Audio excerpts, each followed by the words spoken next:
Hello again. I want to do another video because I think doing these are more fun. I feel more engaging as well compared to doing just a paper. I'm able to just kind of brain dump my thoughts on what you would like me to do. So while watching this, um, after watching the documentary on Western Europe, centuries of femicide, murder of women, right, the page we're doing this video, and why I think these murders took place. Going in here, about the 45-minute mark, I think details exactly why. There was a lot of superstition, a lot of more past McCarthyism. McCarthyism being 1950s during the Cold War. General Arthur McCarthy said, if anybody you think is a communist, report them, we'll arrest them. Very similar thing going on, though it was a lot different. A lot of these women think and claim they have had contact with the devil. Though they say the devil, and I might have missed it, but they never refer to him as Satan or Lucifer, just the devil, which was a little interesting detail. Part of these murders also happened because of King James IV, or first, depending on the geography of where you see he's king, first being in Scotland, and the fourth being in Britain. They took place out of speculation. These women were murdered. Nowadays we view them as they were innocent women that were crazy and it was all speculation. Though further watching this, and though I know this is not a primary source, though she's reading out of primary sources, getting her information from, the narrative that is, a lot of these women claimed to have been in covens, and there was lists. It was a very feudal how the lady at the top knows 3 people, and those 3 people know 4 people, and those 4 people know more and more. So it was very interesting like that. There was a lot of fingers being crushed, hair being cut. And the one interesting fact is a lot of these women were raped, in a way, is the best way to say it. At around the 15-20 minute mark, you see a lady whose name I believe was Guinness. I didn't have subtitles on, so apologies for that. Was told she had a demon in her, and she was known as being a witch, and their way of getting the demons out was to have sex with her. So those are very not good vibes. Though, in comparison, on the flip side, in the video I did for the primary sources, it's kind of the opposite, how sex is being used to help, and in this point of view, sex is being viewed to help. In the book, it talks about how Rusco wants to have sex with Albiak to take the devil out of him. But in this, they're having forced sex instead of the more consensual of the book, though it could be portrayed as unconsensual,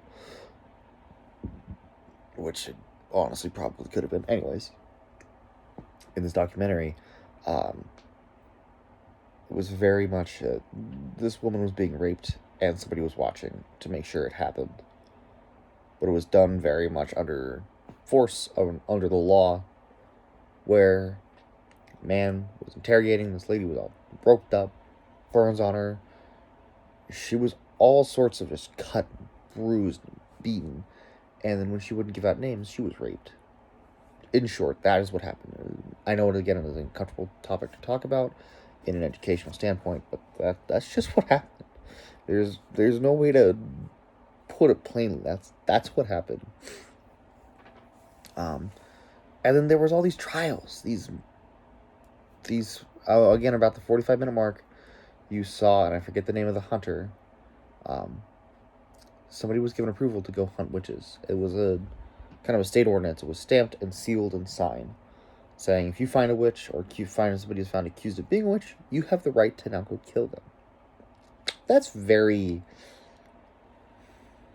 wrong, to put it shortly, to just go kill somebody because of a speculation. Now, granted, a lot of these people were names passed down, and they had told they'd been contacted with the devil. Even this young girl was saying, my mom had seen visions of black dogs and told me about them. And these ladies were hung and burned. Looking back now, I don't want to say these ladies were absolutely crazy, but I don't want to be just, yeah, all these ladies were innocent, period. There could have been maybe a few bad ones, like maybe 2 or 3 that were actually realistically attempting witchcraft. While many of these ladies could have just been, I hate to say this term, but collateral damage, as they were killed for a means to an end and were killed unjustly. Unjustly, as in America, when these things happened, it was a very, you have the right to your own religion. Being a Wiccan nowadays is its own religion. We won't get into that, though. The other thing I want to point out is, now today, we have many, many witches in our own society that are like, yeah, I'm a witch.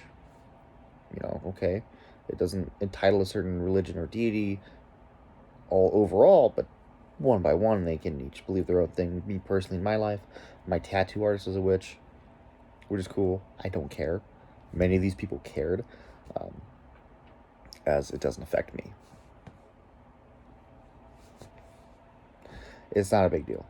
But back then, this was a big deal, as it was people who had diseases they didn't know about back then, like strokes, heart attacks, any sort of cardiac. People would die and be maimed, and the doctors would say they wouldn't know. I know we're not supposed to bring in outside sources, but I want to point to more of like a little house on the prairie. The doctor knew about appendicitis and heart attack, but he couldn't exactly figure out what caused them. I know that's a very obscure reference for somebody my age to bring up, though I wanted to just point that out. I don't have a specific episode, as it's been years, but anyway, back to this point of in which detail why these murders take place, what role they played in society, what were the ramifications. These witches they were housewives. They were washing laundry, making dinner, doing very lively things while the husbands did jobs. The ramification being like a punishment, justice. They were killed, just straight up, burned at the stake. They were hung, they were tortured, again, fingers cut off, hair cut off, rape, just the burning of the house. There was many cruel and unusual punishments that we see in America. I do want to also point out the book Demonology, which did not back up any of these women. This is why I bring up the fact that some of these women could have genuinely have been witches, and we just don't know because we deem them all as innocent and wrong murders today. In conclusion, these women were just 2 sides of a coin. Could have been actually witches, and were trying to do hexes on people they did not like. We don't know why they didn't like them. Could have just been they were old, they didn't agree with them, trying to upstage somebody else. But on the flip side, somebody's name could have been said, a confusion could have happened. There could have been 2 Elizabeths in the same town, but one was killed and one was not, due to just names being spoken throughout this feudal system. And that's how I want to view it, as a feudal system. How, again, there's one person at the top, they say 2 names, those 2 names of those 2 people say 4 names, each 4 from each person, all goes back to being a witch.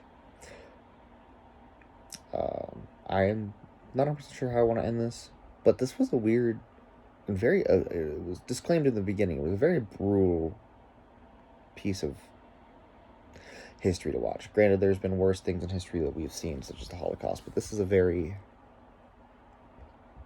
different sort of brutal. Will you take care? I will see you next week. Thank you, Professor.